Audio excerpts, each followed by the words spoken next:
نحمده ونصلي ونسلم على رسوله الكريم اما بعد فاعوذ باللہ من الشیطان الرجیم بسم اللہ الرحمن الرحیم۔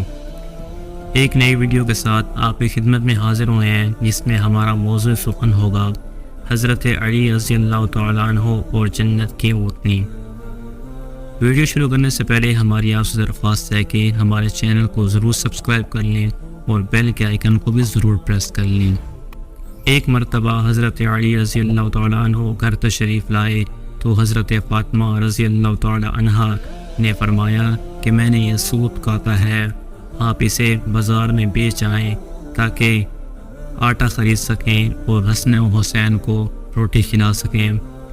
آپ رضی اللہ تعالیٰ عنہ وہ سوت لے کر بازار تشریف لے گئے اور اسے 6 روپے میں بیچ دیا۔ جب ان پیسوں سے کچھ خریدنا چاہتے تھے تو ایک سائل نے ندا دی من یقرض اللہ قرضا حسنا، تو حضرت علی رضی اللہ تعالیٰ عنہ نے وہ تمام پیسے اس سائل کو دے دیے۔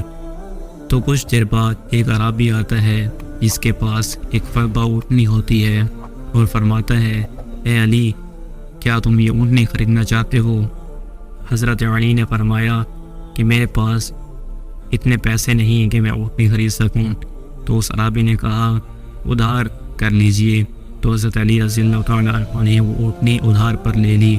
کچھ دیر کے بعد ایک اور عرابی نمودار ہوا اور کہنے لگا اے علی، کیا تم یہ اونٹنی بیچتے ہو؟ تو حضرت علی نے فرمایا بالکل بیچتا ہوں۔ تو اس عرابی نے کہا 300 نق دیتا ہوں۔ تو اس عرابی نے 300 نق دے دیے۔ حضرت علی رضی اللہ تعالیٰ عنہ نے پہلے والے عرابی کو ڈھونڈنے کی کوشش کی لیکن وہ عرابی نہیں ملا۔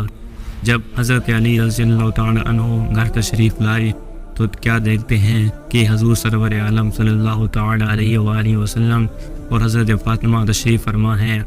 جب حضور صلی اللہ تعالیٰ علیہ وآلہ وسلم کی نظر حضرت علی پر پڑی تو حضور صلی اللہ علیہ وآلہ وسلم مسکرانے لگے اور کہنے لگے اے علی، وہ بازار والا واقعہ تم سناتے ہو یا میں سناؤں؟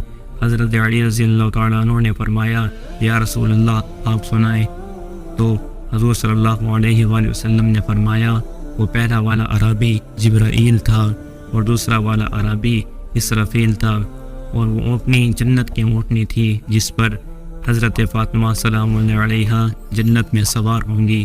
حضور صلی اللہ علیہ وآلہ وسلم نے فرمایا کہ یہ اس احسار کا بدلہ تھا جو تم نے اس سائل کے ساتھ کیا، تو اللہ تعالیٰ نے دنیا میں ہی اس کی جزا دے دی اور آخرت میں بھی اس کی جزا ہوگی۔ تو اس سے یہ بات ثابت ہوتی ہے کہ حضور صلی اللہ علیہ وآلہ وسلم کو علم غیب حاصل تھا، جو کچھ بھی ہوتا حضور سے چھپا نہ رہتا بلکہ حضور کی نظروں کے سامنے عیاں ہو جاتا۔